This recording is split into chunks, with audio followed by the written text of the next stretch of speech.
नमस्कार दोस्तों, मैं एस्ट्रोलॉजर सचिन स्वागत और अभिनंदन करता हूँ अपने सभी तुला राशि के दर्शकों का।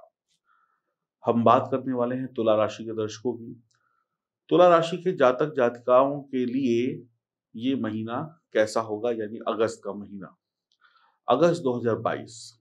आइए जानते हैं। सबसे पहले हम लोग गोचर कुंडली को देख लेते हैं, क्योंकि इसी गोचर कुंडली पर ही निर्भर है आपके आगे आने वाले महीने का पूरा भविष्यफल। केतु देखिए लग्न में बैठे हैं, शनि वक्री होकर कहाँ बैठे हैं, चौथे घर में। शश नामक पंच महापुरुष योग तो बना ही रहे हैं। गुरु जो है आपके बैठे हुए हैं छठे घर में। मंगल और राहु बैठे हुए हैं सप्तम भाव में, तो मंगल दोष बन गया, मंगल का अंगारक दोष भी बन गया। और सूर्य और शुक्र की युति देखिए हमने दिखाई है आपको 10वें घर में। तो शुक्र और सूर्य दोनों यहाँ पर मजबूत स्थिति में है, और बुध 11वें भाव में है चंद्रमा के साथ। तो यहाँ पर चंद्रमा अपनी यात्रा पूरे महीने की शुरू करेंगे और अलग अलग ग्रहों के साथ शुभ अशुभ योग बनाएंगे। तो बुध की स्थिति भी यहाँ पर बहुत बेहतर है।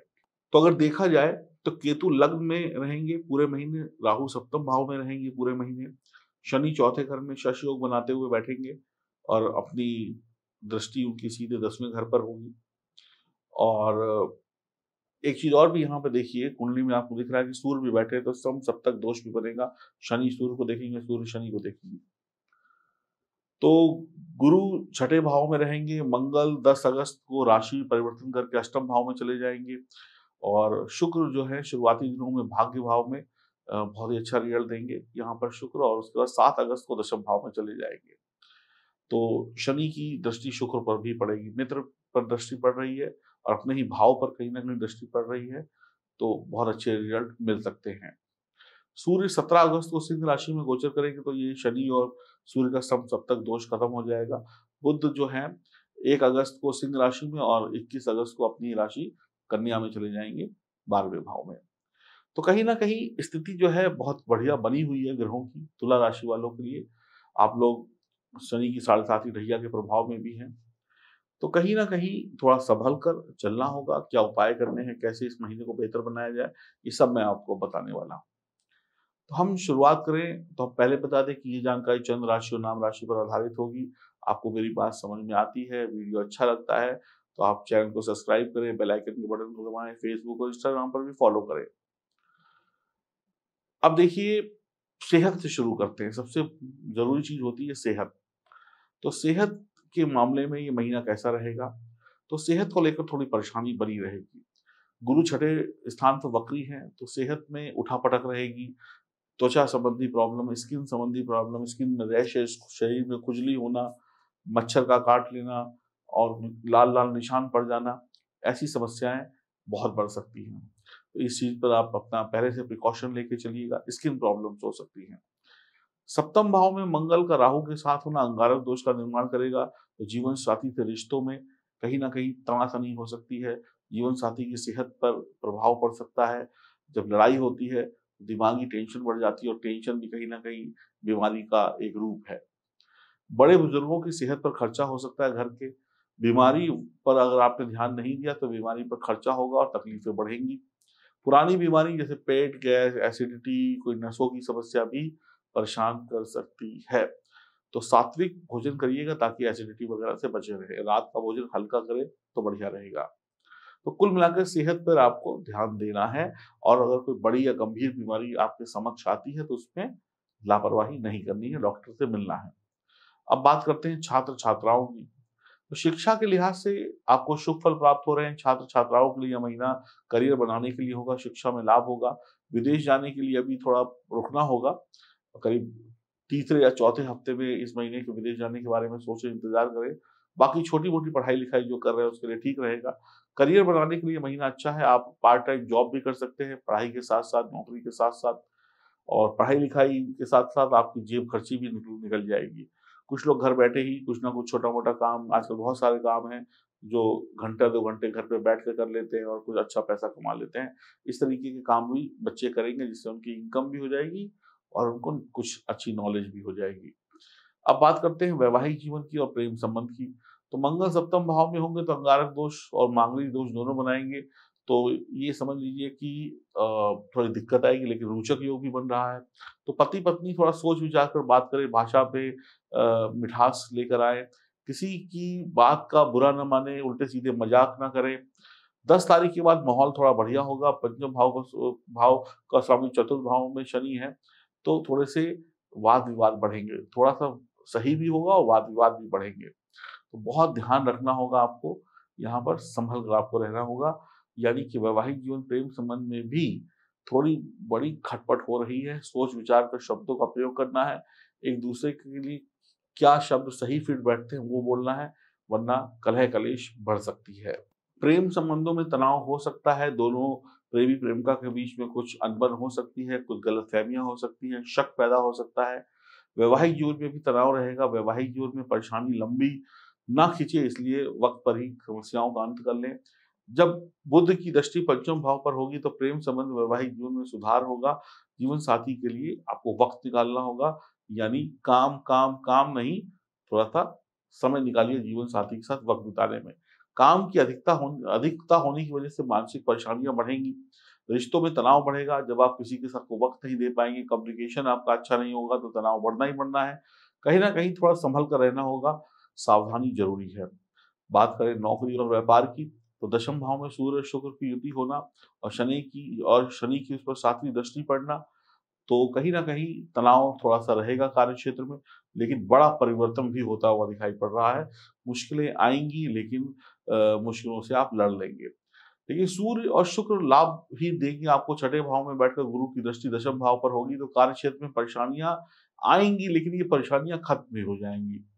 और करियर में कुछ नए रास्ते खुल जाएँगे, बड़ा परिवर्तन होने वाला है। इसी महीने आपको बहुत बड़ी सफलता मिल सकती है, सरकारी विभाग में सफलता मिल सकती है, प्रमोशन हो सकता है। नौकरी-व्यापार में जबरदस्त लाभ के संकेत हैं, खर्चे बढ़ेंगे, आर्थिक स्थिति मजबूत होगी, पैसा खूब कमाएँगे, ज़रूरत से अधिक खर्चा मत करिएगा। अब बात करते हैं आर्थिक स्थिति और परिवार की। तो पैसा कमाने के मामले में यह महीना बढ़िया है। किसी को पैसा उधार ना दें, अपने पैसे के गुणगान ना गाएँ, व्यापार में बहुत पक्के रहें अपने पैसे के मामले में, लेन-देन के मामले में। व्यवसाय में सुखद परिणाम प्राप्त होंगे। सरकारी, गैर सरकारी काम बहुत अच्छे चलने वाले हैं। जो लोग ठेके लेते हैं सरकारी, गैर सरकारी, उनकी बहुत अच्छी तरक्की होने वाली है। आपको धन प्राप्त होने वाला है। बैंक में जमा धन बढ़ेगा आपका। राजनीति से जुड़े लोगों के लिए समय बहुत बढ़िया है। जो भी लोग राजनीति में अपना करियर आजमाना चाहते हैं, उनके लिए बहुत बढ़िया है। गैर सरकारी काम जो लोग करते हैं, यानी सरकार के अलावा जो लोग और ठेके वगैरह लेते हैं, प्राइवेट ठेके वगैरह, उनके लिए बहुत अच्छा समय, टेंडर-वेंडर उनके हाथ आ जाएँगे। आर्थिक स्थिति बढ़िया रहेगी। सोच समझ कर आप फैसला लीजिएगा। नए अवसर बनने वाले हैं आपकी आर्थिक स्थिति को मजबूत करने के लिए। परिवार में भी खुशियाँ आएँगी, आप कुछ नया कर पाएँगे परिवार वालों के लिए। परिवार का पूरा सपोर्ट आपके साथ होगा, परिवार के अन्य सदस्यों की तरक्की होगी। अचानक से कोई पैतृक संपत्ति या पुराना धन मिल जाए, कोई लॉटरी-वॉटरी भी निकल सकती है। और अच्छा व्यवहार रखेंगे तो परिवार में खुशहाली रहेगी। सब लोग कुटुंब में सब लोग मिल-जुल कर खर्चा करेंगे, ऐश करेंगे और ज़बरदस्त लाभ होगा। ध्यान रहे, किसी को उधार पैसा नहीं देना है और कर्जा भी लेने से बचना है। जितना अपने पास है उतने से ही काम चलाइए। अगर बहुत ज़रूरत है तो सोच समझ के कर्जा लीजिए। प्रमोशन तय है तो आमदनी भी तय है। सरकारी नौकरी करने वालों को लाभ है, पदोन्नति के अवसर है और शत्रु भी हावी रहेगा, लेकिन शत्रु को भी आप बातें परास्त कर देंगे। पारिवारिक छोटे-मोटे वाद-विवाद में आपको नहीं पड़ना है। छोटे-मोटे वाद-विवाद से अपना मूड खराब नहीं करना है। छोटे-मोटे वाद-विवाद, कहा-सुनी आपके करियर पर बुरा प्रभाव डालेगी। ध्यान से सावधानीपूर्वक आगे बढ़ें। पैसा भी आ रहा है, काम भी अच्छा है, करियर भी अच्छा रहेगा और अगस्त का महीना आपको धन लाभ देकर जा रहा है। और शनि की जो ढैया भी आपको चल रही है, तो इस समय में आपको थोड़ा-सा सँभल कर तो रहना ही पड़ेगा, लेकिन स्थिति आपकी बेहतर बनी हुई है। आपको भाग्य करीब-करीब 80% शुभ परिणाम दे रहा है। शुभ अंक 6 रहेगा, शुभ रंग मैरून रहेगा। अब आपको एक कुछ महत्वपूर्ण सलाह दे रहा हूँ, उसके बाद आपको उपाय बताऊँगा। किसी को भी पैसा उधार देने की ज़रूरत नहीं है इस महीने, वरना पैसा वापस नहीं मिलेगा। किसी ऐसे व्यक्ति को पैसा उधार मत दीजिए जो विदेशी एजेंट होते हैं कि विदेश में नौकरी लगवा देंगे, शादी करा देंगे, व्यापार चला देंगे। ऐसे एजेंटों को पैसा देकर विदेश जाने के सपने मत देखिएगा। किसी की चुगली मत करिएगा। परिवार में रिश्तों को बना के रखिएगा, प्यार को बना के रखिएगा। पारिवारिक लड़ाइयों को निपटाने के लिए घर के बड़ों की सलाह माँगिएगा। छोटे-मोटे वाद-विवाद को नज़रअंदाज करके आगे बढ़िएगा। शत्रु के ऊपर पूरी नज़र रखिएगा, चाहे वो किसी भी रूप में हो। बात का पतंगड़ इस महीने नहीं बनाना है, नहीं तो बात छोटी-सी होगी और बहुत बड़ी हो जाएगी। अब उपाय क्या करना है, तो हनुमान जी की आराधना करें और शिव आराधना करें, लाभ होगा। कैसे भी हनुमान जी और शिव जी को प्रसन्न करें, माँ दुर्गा को प्रसन्न करें, माँ पार्वती को प्रसन्न करें, शिव परिवार को प्रसन्न करें, भगवान श्री राम को प्रसन्न करें। मंदिर जाएं, मत्था टेकें। सोमवार, मंगलवार और शनिवार, ये 3 दिन का नियम बना लें। रोज जा सकते हैं तो बहुत बेहतर है। मंदिर जाएं, हनुमान जी के, शिव जी के मंदिर जाएं और अपनी जो भी आपको पूजा पाठ आती है अपना साधारण तरीके से करें। आप कोई पंडित नहीं है कि आप बिल्कुल सही तरीके से आपको मंत्र पढ़ने हैं, आप कोई पंडित नहीं है कि आपको सारे नियम फॉलो करने हैं। जो एक साधारण इंसान नियम फॉलो कर सकता है वो नियम फॉलो करते हुए ईश्वर की आराधना करिए। ठीक है जी। ज्यादा कई लोग होते हैं ना कि बहुत ज्यादा अपने आप को स्मार्ट समझने लगते हैं कि हम ये भी कर लेंगे, हम वो भी कर लेंगे। तो या तो फिर पूरे पंडित बन जाइए, या तो फिर सही तरीके से छोटी सी पूजा करके भी भगवान को खुश कर लीजिए। देखिए, ये मेरे अपने व्यक्तिगत राय है, किसी को बुरा लगता है तो उसके लिए माफी चाहेंगे। दूसरी बात ये है कि अपनी जन्म कुंडली की जांच कराइए। अगर आपकी जन्म कुंडली में ग्रहों की स्थिति बेहतर है तो गोचर में अगर स्थिति थोड़ी बिगड़ती भी है तो वहां से आपकी स्थिति मजबूत हो जाएगी। अब मैं आपको एक उदाहरण देता हूँ। इस उदाहरण को थोड़ा-सा इमेजिन करिएगा। कभी आपने टीवी में, नाटकों में इधर-उधर देखा होगा कि एक व्यक्ति पानी में डूब रहा है। वो ऐसे-ऐसे हाथ मार रहा है, ऐसे-ऐसे हाथ मार रहा है, लेकिन वो डूब जाता है थोड़े ही मिनटों के बाद डूब जाता है और पानी शांत हो जाता है। लेकिन वो हाथ-पैर मारता रहता है। और एक व्यक्ति होता है जो पानी में हाथ मारता है और तैर-तैर कर आगे निकल आता है। अब एक को तैराकी आती थी और एक को तैराकी नहीं आती थी, ये भी आप भी जानते हैं। अब यहाँ पर आप कहेंगे कि इसका हमारी जीवन से क्या आप मतलब जोड़ रहे हैं? देखिए, जिसके पास जन्म कुंडली है और जन्म कुंडली में ग्रहों की समझ है और उसने ग्रहों को मजबूत कर लिया, यानी ग्रह ग्रह को उपायों से ग्रहों को मजबूत कर लिया, उसको समझ लीजिए जीवन की तैराकी आ गई।